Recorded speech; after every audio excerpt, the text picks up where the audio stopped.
Hello guys, and welcome back to another Mike Shed.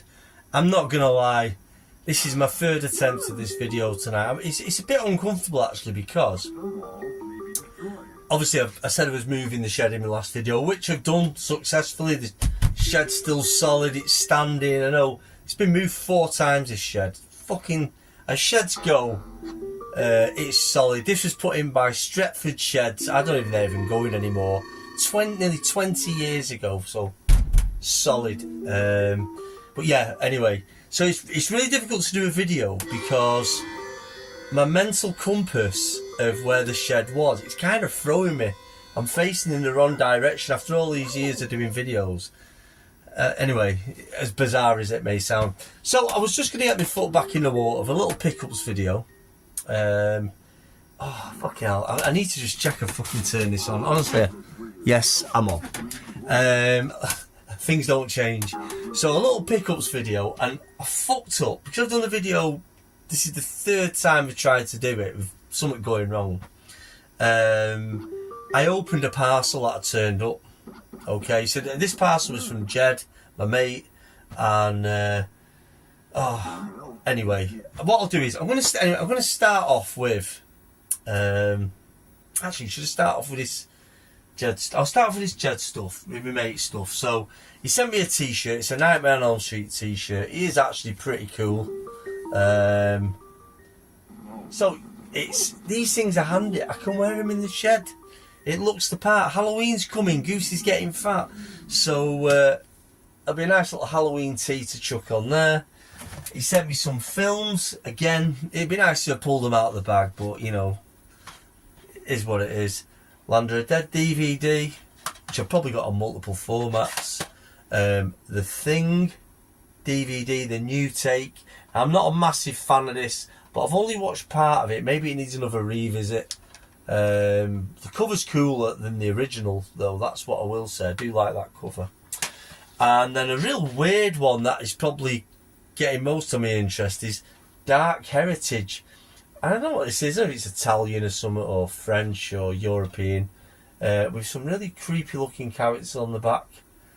That's probably going to be worth the watch out of all 3 for me. I've seen the other 2, or 1.5, but that looks quite interesting. So thanks for that, Jed.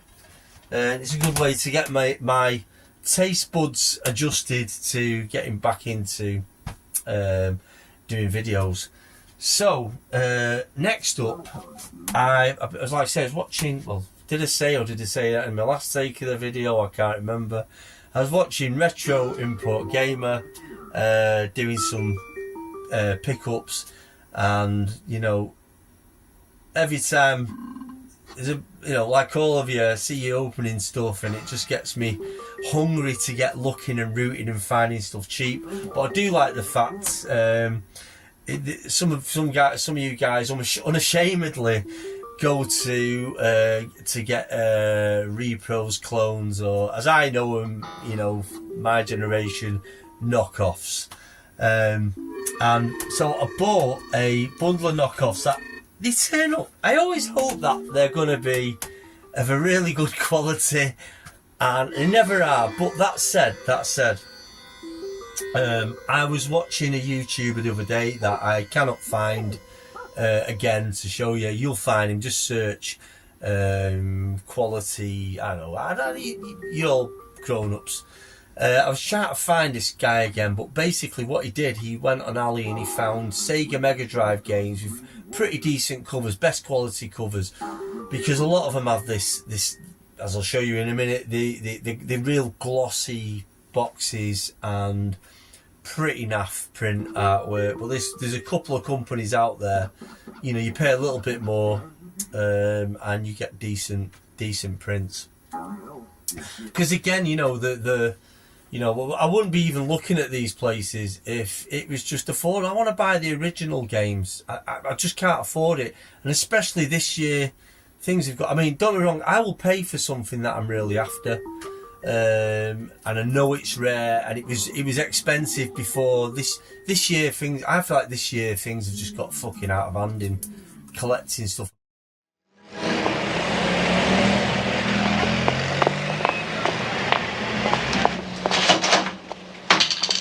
Yeah, that's a nice piece of meat. Yeah, like that cut. Show us. Oh, yeah, very nice. How much? £2.50, sir. Yeah. Oh. Sorry about that. How much did you say? £2.50, sir. I don't want it. What do you mean you don't want it? Can't afford it. Give us a half a pound of sausages. You're not going to put that meat back, are you? Well, But it just coughed all over it. well, yes, I know. Try to sell that, I shall report you to the health authorities. I'll give it 35p. 50. 37 and a half.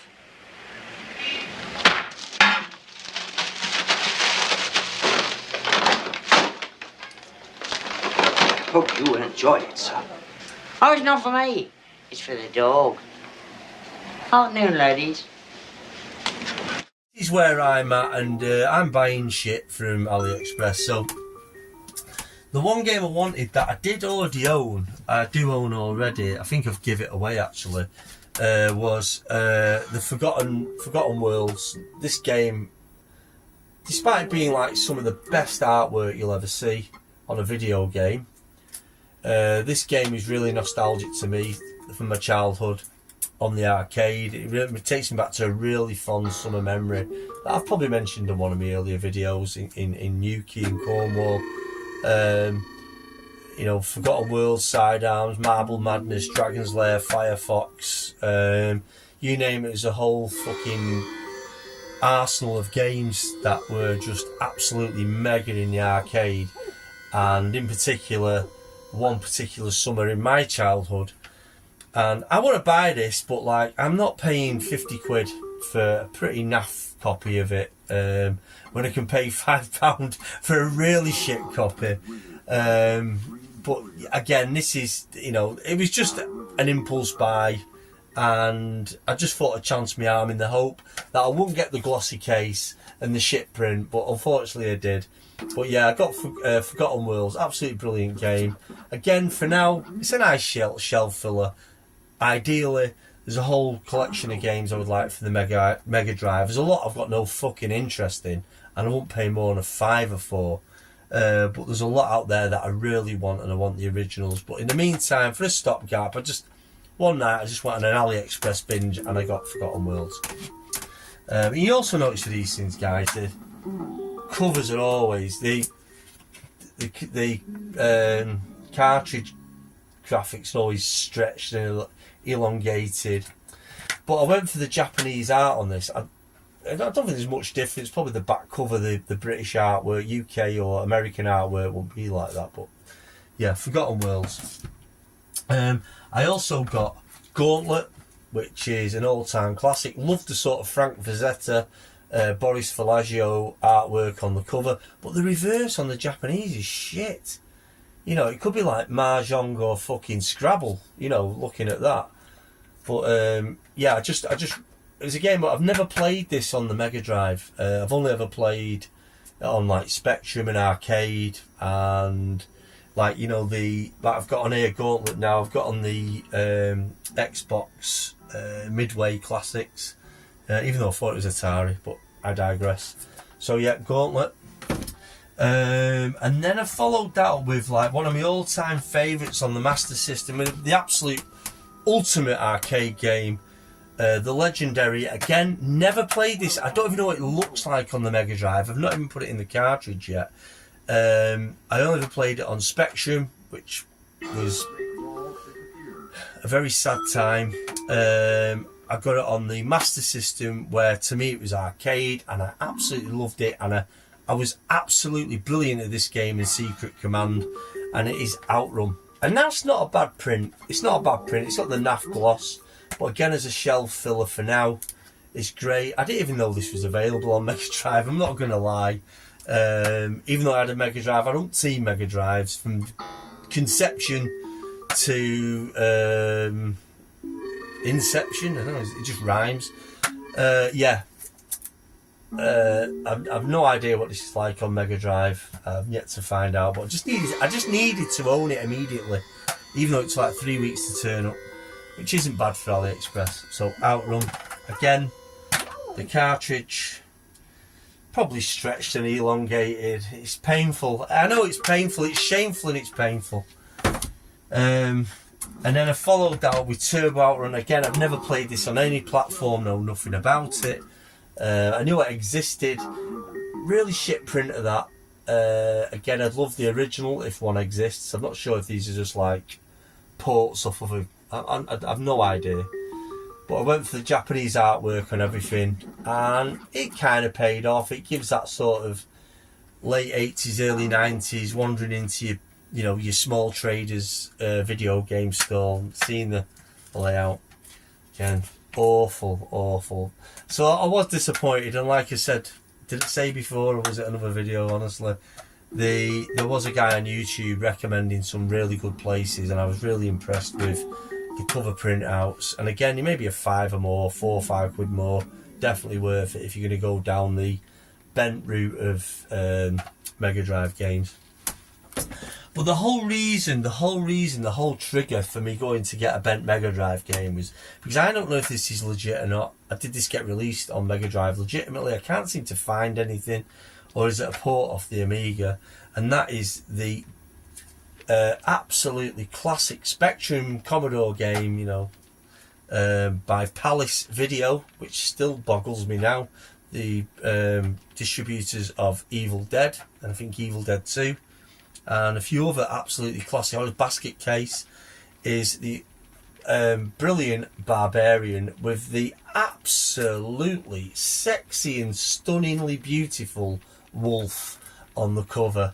I mean, just look at those triceps go. No, Maria Whittaker, come on guys, fucking hell man, at the time you had Maria Whittaker. There was a whole fucking plethora of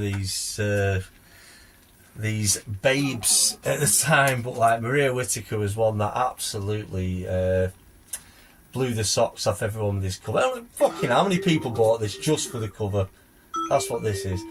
I would love to know if this is an original. I could probably look a bit harder, but I haven't. Tough shit. It was a £5. I bought 25 quid spent, 5 games delivered. Whether they're knockoff or not, I don't give a shit. For now, I would like this as an original.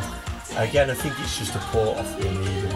Wow, fucking just to have it and do this with. But yeah, so happy with that. Not even checked the box out. Oh my god, they're focusing on Wolf for Christ's sake. Shit sticker. Again, just pay the extra £5. You live and learn. I've bought a bunch of knockoffs before, but I've only ever bought them in without the shell.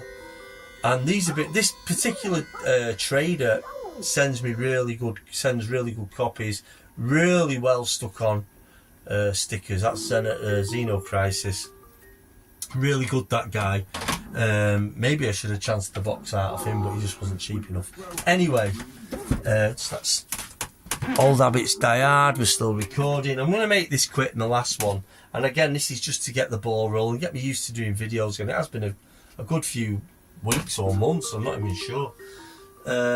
So this was at CAX for a tenner. I don't know if any of you remember it. It's Anki Overdrive. So it's like a Scalextric but radio controlled, and the track's flat, there's no slots, it's all electronic, and you can switch lanes. And the whole reason we're getting this seemed really good, Nick. It was a tenner. There's no online support with this anymore, obviously. It's probably about 10, 15 years old. It was a Korean company, and I might be getting mixed up with another one now where they released a cartoon to go with it. It might be this. It might be a bit of a Jason the World Warriors type thing. And the only reason I like these is because you can switch lanes, and it takes me back to being very, very young. And Ideal released something the same time as Scalextric, and Hornby Scalextric dominated the slot racer world in the UK. Was TCR. A TCR, you could change lanes. It was fucking ace to watch, and the cars were really cool. Though Scale Electric did have some really nice cars and were a bigger scale. But it does remind me of that, because I never had a TCR and it was something I always wanted. And now it's like redundant. I do see them on eBay. I'm tempted to buy, but like they can be absolutely fucked, these things. They've been sat in loss for 40 years, 40 odd years. So I thought it was like £10 in the window. I just grabbed it. I've not plugged it in yet. You know, I'm not gonna. You know, I'm a bit of the king of over-promising, but I'll do a video on it. And this has been up and running in the shop. They were telling me it's great. I might do one, I don't know. There's so many videos I want to do. But now the shed's moved and my shit's back together, you know, maybe it will. There's a few things I wanted to do box openings on. I've got something pretty big, you know, nothing to do with video gaming that I wanted to show off. I'm not select. I like what I like, and I buy what I can afford when I see it. But yeah, again, it's, you know, it's good to be back, and again, my compass is setting in slowly. I've got windows in here now. You know, there's no windows, no daylight or anything. What benefit that is to you guys, I don't know. But yeah, things are moved around. There'll be more videos. You know, I didn't just chat this in. I've been very, very busy, and I know I always say that, but I really have. Big building type projects in the back garden. But ultimately, you know, I was toying with getting a bigger shed, and I think moving forward I'm going to do it. I'm going to get a bigger shed. Right now, just didn't have the money. I did things on a real budget, and I am going to go for a bigger shed. I might keep this one as well. You know, it's so solid, but I think ultimately I want a bigger shed. I want to get, you know, I want to put bikes, radio control. I want everything in it. Be a proper collector's shed, and you know, maybe next year, this year, who knows how things go.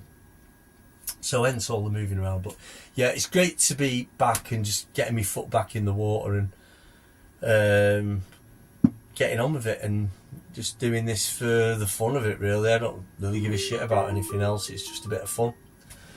So thank you for stopping by Mike's Shed, and I'll see you all very, very, very, very soon.